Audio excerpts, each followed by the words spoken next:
All right, here we are, Impact and Influence Radio right here on iHeart. Today's broadcast is brought to you by Blinds of Sacramento, Sacramento's complete solution window covering experts. Give them a call, 916-790-8689 or blindsofsacramento.com. Now, today, we've got somebody very special. In my opinion, I think this man is a local legend in a sense, and you can't go anywhere without seeing your business cards.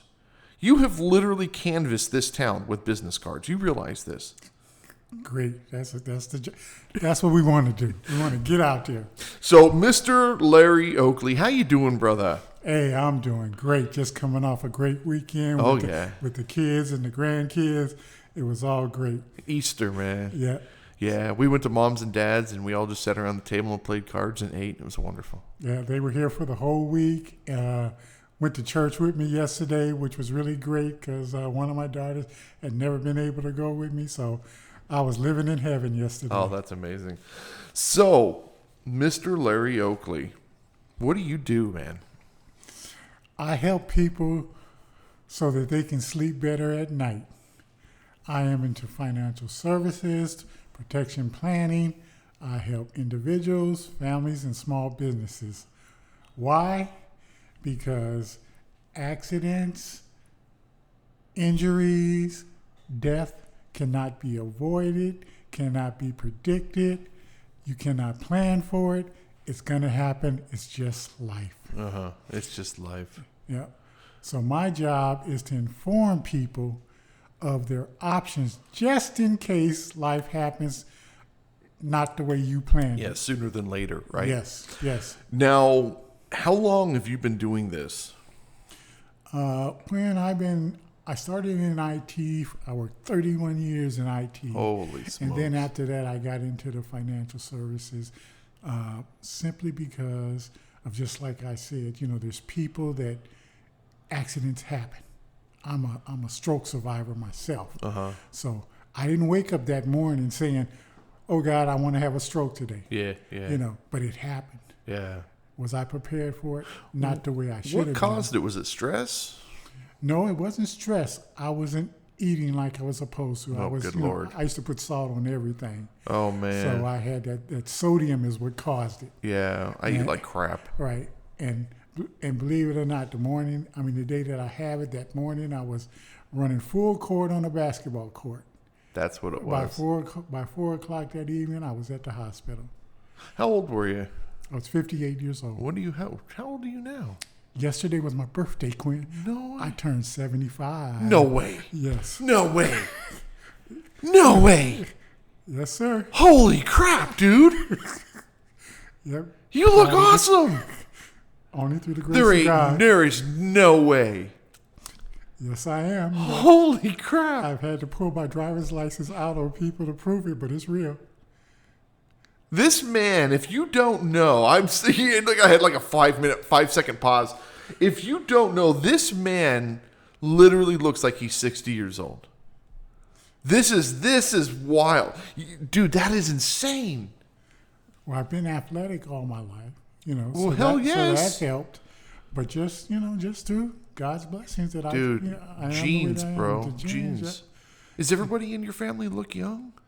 Not really, I've outlived my parents, to be honest with you. Mm-hmm. They both passed at 72.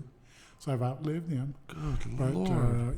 Every family has issues in their life, and though they don't pay it to them. In my family, unbelievable. Strokes and diabetes is big. Diabetes is the big one for us. Very few have ever passed for heart attacks. So you got to know your family history. Yeah. My brother-in-law's had 3 heart attacks, and he's 9 years older to the day of myself. And but we have lots of skin cancer and we have lots of diabetes. Yes. We don't have heart attacks. We haven't had a heart attack in our family. So just hope that doesn't happen. That sucks. But you're here. Look at you, man. That's just incredible. You're older than Frank. You've met Frank, yes, my partner. yeah. You're older than Frank. Frank. I met Frank before I met you. I've known Frank like 11, 12 years. Yeah. Yeah, he started as a client of mine just forever ago. Okay, so I see you at these events. You're talking to people. You're doing your 30-second pitch. I see you doing your thing, and you live and breathe this stuff. Why are you so passionate about it? Because, when it comes to people protecting themselves, there's something called human life value. And human life value is you look at everything else as to what you want to protect. You want to protect your car, your house. People even want to protect their cell phones. Medical Insurance. coverage. Yeah. But you don't think about yourself. I know. And you are the most important, because without you, none of that is possible. None of that. But what about your family? Your family, Yeah, right? People don't look at. They think protection coverages is for them, but it's not for them. It's for your loved ones, because you don't want to leave them in a difficult position if you're not.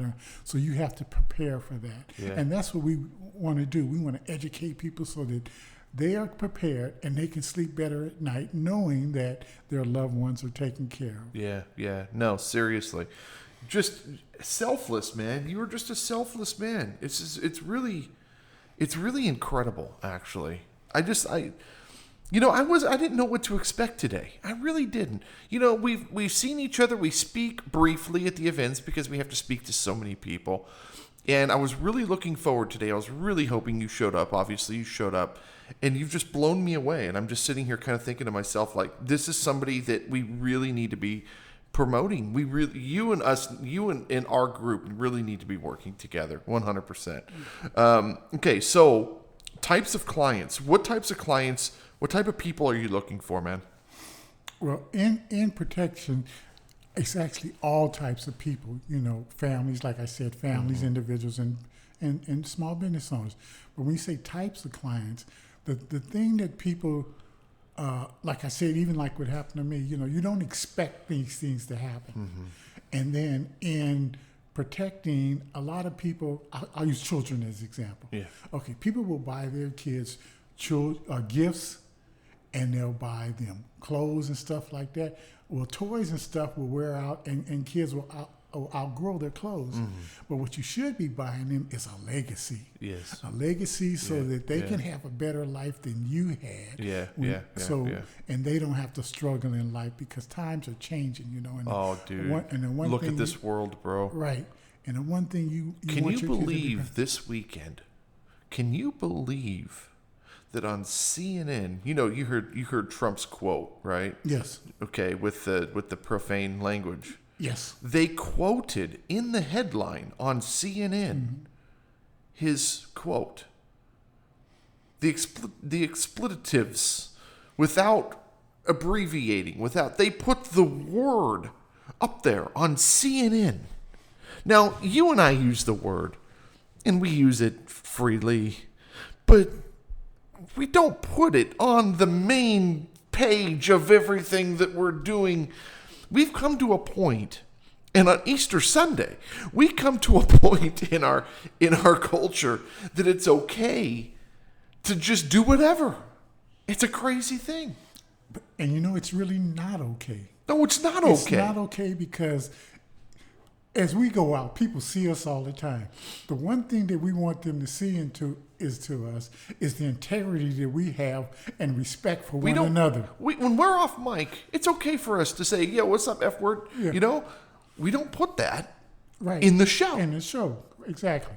That's not even the country that we grew up in. That's not professional. It's not professional, just like you say. It's when crazy, I go into man. people's home, I was talking to one of my granddaughter just the other day, and I said, whatever you do in life, because she was about to work and start dealing with the public, stay professional. Yeah. Because that's how they're going to... It'll come back and bite you in the butt. Yes. The craziest thing. Okay, so your goal. Talk to me about your goal here. Obviously, you want to protect people. Talk about some of the different ways that you're able to protect people, and talk to me about the goal on what you're trying to accomplish with these people. Well, the first thing, Quinn, I just want to let people know, money doesn't come with instructions. No, it doesn't. So most people are not educated. God, I love that. Most people are not. I love that. How long have you been using that? Just pretty much since I've been in financial services. Good Lord, that is, I haven't heard that before, and I love it. So people need to be informed. When I was speaking to some young kids one time, and I was kind of just, and I gave them all a dollar bill, and I said, find the key on the dollar bill, and they're searching. And when they found the key, I said, now, if you could put that key in any place and they could tell you what to do with that dollar, would you do that? And they said, well, yeah. I said, well, guess what? Money doesn't come with instructions. So you got to be educated on where you're going to spend your money, how you're going to spend your money. And then, as I said before, most people fall down when it comes to the human life value portion of protecting themselves for their family. You know, what we do when we become entrepreneurs is the first thing we do when we start to make money is we go after all the things that we were missing in life. Okay. And so the first thing you're going to do is you're going to become the person that you always wanted to be when you were a kid. You're going to go buy the sports car. You're going to spend money on stupid stuff. You're going to buy all the watches, all the things that you saw in magazines when you were a kid. You're going to go after those first. Unless you have kids, and then you go after those things last, right? But I didn't have kids, so I was able to go after those things first. And so that's your 20s. And then in your 30s, you start to pick up the pieces of blowing all of your money. And now you've got all the credit problems, and you've got all the stuff that comes along with it, bad habits. And you still have things that you want. You still have goals that are not important goals. And then you get into your 40s. At least this is my journey. And then those things don't really matter anymore because you've already accomplished those things. And so now it's, what do you do with that money? And so you've got two different ways of doing this. You can say, in my 20s, I'm going to piss all my money away. And then by the time I turn 60, I'm going to at least have my crap together, because at 40, you're going to come to your senses and say, okay, well, at least I've had all those things. Or you're going to save.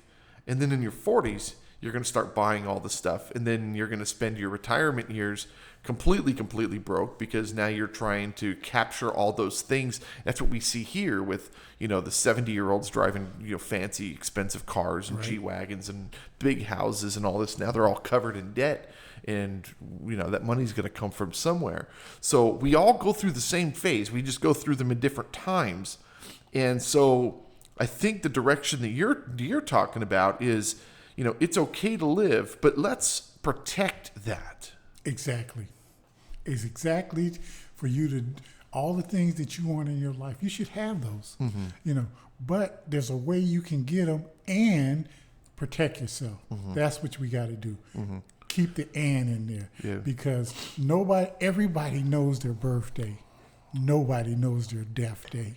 Well, some people do. I don't know how, but I mean, they create it themselves. If you get my drift, right? But realistically, it's being prepared for that. Because you've heard the phrase everybody say, "Nothing guaranteed but death and taxes." Well, that's real. Oh yeah. So what are you going to do to prepare yourself so that in your golden years you can still live a comfortable life? And you're not struggling. And you're 75 years old, and you look like you're 60. That's the craziest thing I've ever heard, man. But to be honest, one of the reasons I would do this, and I want people to understand this, is because I'm not perfect. I had problems. Oh, we all have problems. So what I try to tell my kids and grandkids, I just want to educate you so that you can make sound decisions based on the education that you have. I can't control what you do, but but if I don't inform you, then I'm not doing what God. We all have our problems, but that's how we learn in those problems. Every time I give advice to a small business, it's not that I'm trying to toot my own horn.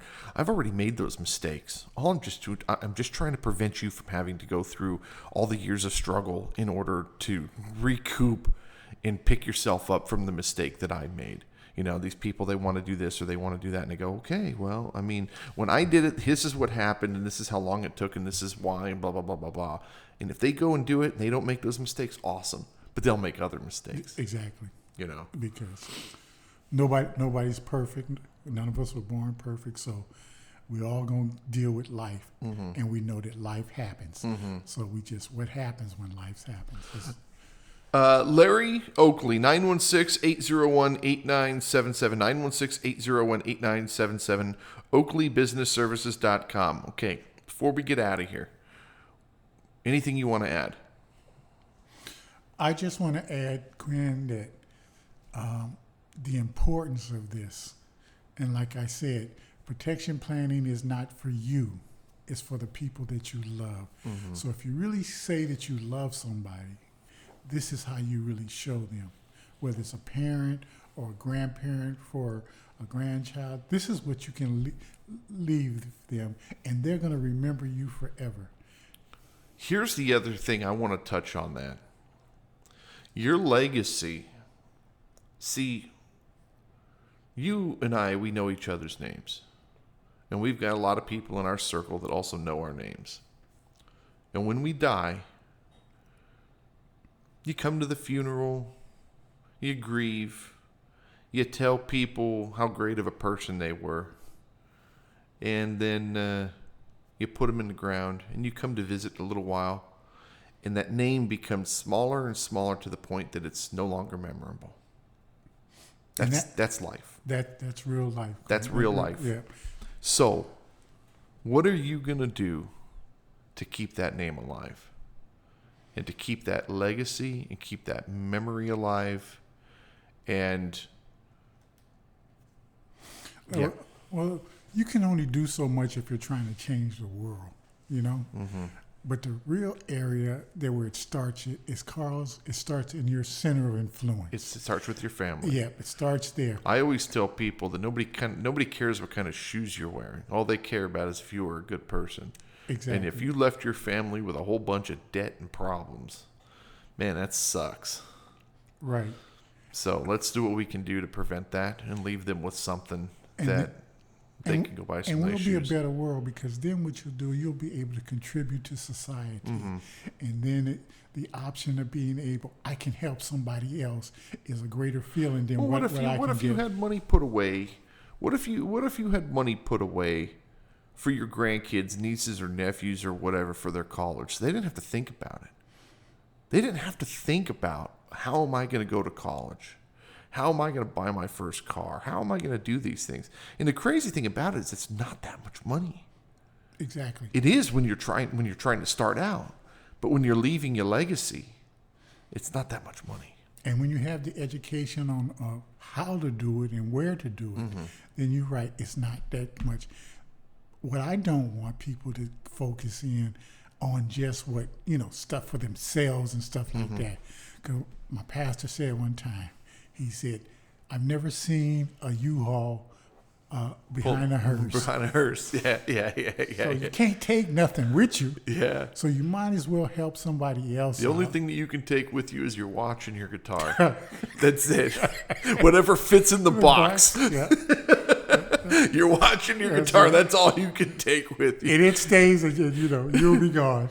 When, I don't know if you're familiar with rock and roll at all, but Eddie Van Halen had this Bumblebee guitar. And so everyone knew the Bumblebee guitar. Everyone wondered what happened to it. And so Dimebag Darrell, which was a guitar player for Pantera, he was murdered on stage mm-hmm. About 20 years ago or so. And so Dimebag was a huge Eddie Van Halen fan, and they were personal friends. And nobody ever knew what happened to the Dimebag, or to the Bumblebee guitar, and it was buried with Dimebag. And so Eddie gave it to Dimebag and put it in his casket, and they buried him with it. And the infamous Bumblebee is with Dimebag forever in all eternity. I think it's just the most beautiful story. So, me being a rock and roll guy, it's... And I'm the R&B guy, so then along those same lines, I is when it comes to financial services, understanding, and you're wondering about it, is Stevie Wonder says, if you believe in something that you don't understand, then you'll suffer. Holy smokes. Wow. Okay. You know what? I love this. This is amazing. This is probably one of the best one of these we've done. Larry Oakley, 916-801-8977, oakleybusinessservices.com, LEYbusinessservices.com. Thank you for being here, brother. Thank you for inviting Absolutely. me. I know you've been trying to get me here, but I said... For a year. Yeah. But I'm so glad I came. I didn't know what to expect, but this is great, Quinn. Yeah. I appreciate it. No, just amazing. Yes. And thank you guys so much for listening, and we'll see you next time. Bye-bye. Bye-bye. Stay safe.